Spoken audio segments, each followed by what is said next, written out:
Bienvenue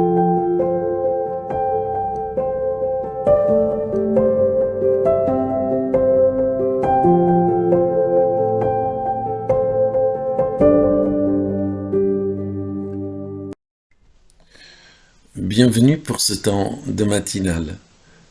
L'apôtre Paul écrit dans la lettre aux Éphésiens, en parlant de Jésus-Christ, « Il est venu annoncer, comme une bonne nouvelle, la paix à vous qui étiez loin, et la paix à ceux qui étaient proches.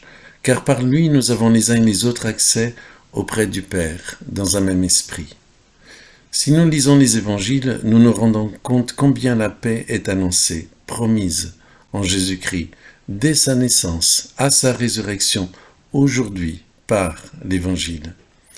Au matin de Pâques, les anges disent aux femmes inquiètes « Soyez sans crainte ».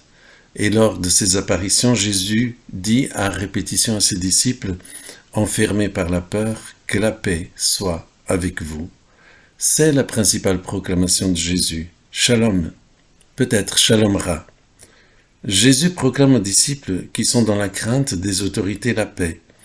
Il la répète à ses disciples dans l'évangile de Jean avant de les envoyer en mission, en soufflant son esprit sur eux, une mission de pardon offerte à ceux qui croiront à leur témoignage, et donc de paix avec Dieu. Jésus ressuscité proclame la paix et pour se faire reconnaître, il montre ses mains, avec les marques des clous.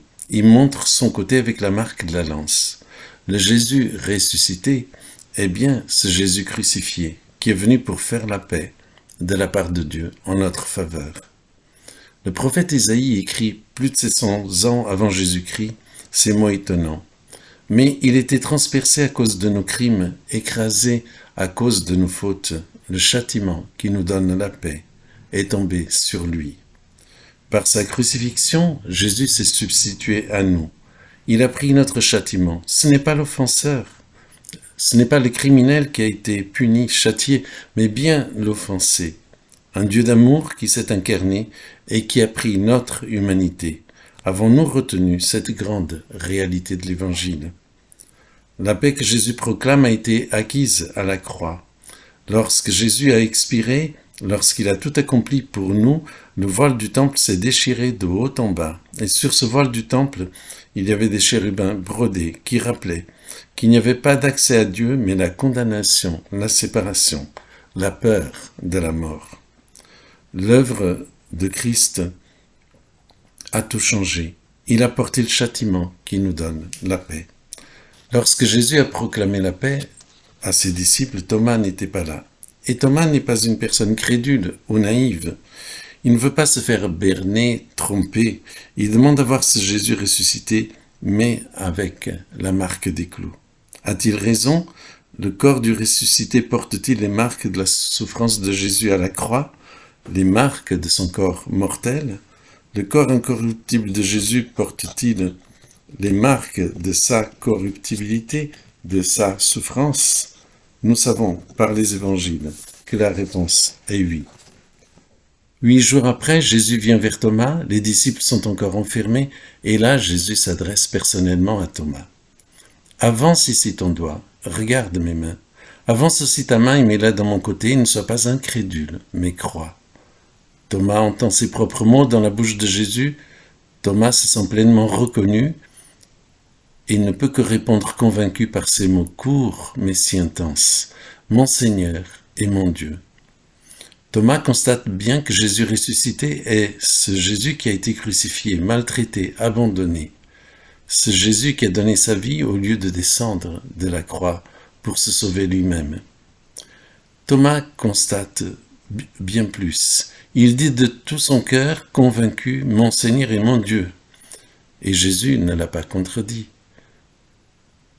Pour Thomas, ce Jésus ressuscité qui a été crucifié est le Seigneur, est son Dieu, ce Dieu plein d'amour, ce Dieu créateur, ce Dieu accompagnateur. Thomas, avant Paul, constate cette affirmation. Dieu était en Christ, réconciliant le monde avec lui-même, sans tenir compte aux hommes de leurs fautes. Il a mis en nous la parole de la réconciliation. Dieu était en Christ. À la croix, le Fils de Dieu, la parole éternelle, était Christ. Du coup, la proclamation de paix de Jésus est la proclamation de Dieu qui nous dit sa paix, qui nous dit que le chemin vers lui est ouvert en Christ. Le voile a été déchiré, rompu. La condamnation de l'humanité a été assumée par le Fils de Dieu. Avons-nous considéré que Jésus est pleinement Dieu et pleinement homme, qu'il a pris sur lui notre châtiment et qu'il nous appelle à la foi en sa personne, en son œuvre? L'apôtre Jean nous dit pour quelle raison et quel but il écrit son évangile, afin que ses lecteurs croient que Jésus est le Messie, un Messie particulier en ce qu'il est le Fils de Dieu. Écoutons bien, faisons confiance. Laissons-nous conduire par ce Dieu qui nous aime, bénéficions de notre pardon. Notre refuge et notre accès à Dieu, mais en Christ et en Jésus-Christ seulement. Bénéficions aussi de la vie, une vie tellement supérieure venant de Dieu, éternelle, une vie de communion avec Dieu. Il est venu annoncer la paix. Sommes-nous venus à la fin en Jésus-Christ? Dieu nous appelle à nous réconcilier avec lui en Christ. Chrétiens et non-chrétiens sont appelés à cela. Qui conduit nos vies? En Christ, la paix, la protection nous sont offertes. Il est notre paix et il veut qu'à notre tour nous soyons des artisans de paix. Nous participions à cette œuvre de réconciliation entre Dieu et les hommes. Shalom à vous tous qui placez votre confiance en Christ. Shalom à tous ceux qui viendront à Christ par la foi. Lui qui nous aime d'un amour éternel. Ne passons pas à côté d'un tel salut. Le châtiment qui nous donne la paix est tombé sur lui. Alors, dans la paix du Christ, une bonne continuation à vous.